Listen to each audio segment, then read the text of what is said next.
How to get more pounds into your pocket. That's the question all politicians are asking, and tax cuts appear to be the answer.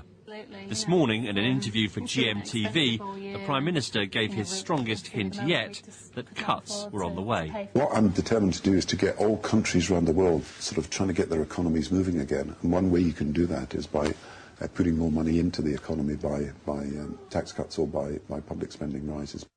The government has already announced 3 tax cuts this year. First, there was the £2.7 billion to compensate for the abolition of the 10p tax band. Then there was the freezing of fuel duty. And finally, the stamp duty holiday for some home buyers. The other main parties have also promised cuts in recent months. The Conservatives would raise the threshold of inheritance tax to £1 million, freeze council tax for 2 years, and cut corporation tax.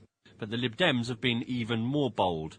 They would cut taxes by £18 billion. That would mean a 4p cut in income tax.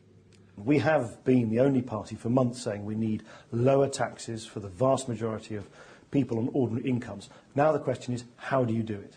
Labour want to borrow money. That is a tax cut here today, gone tomorrow.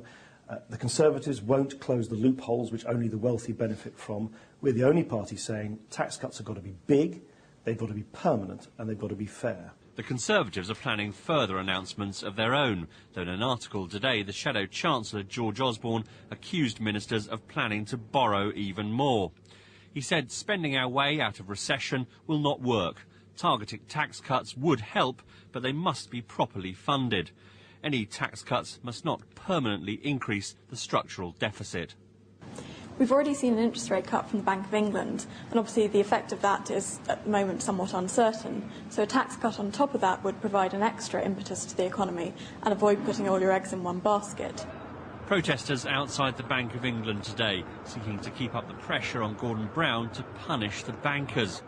But with all parties now focusing on tax cuts to ease the looming recession, there's little agreement on how to pay for them. Gary O'Donoghue, BBC News, Westminster.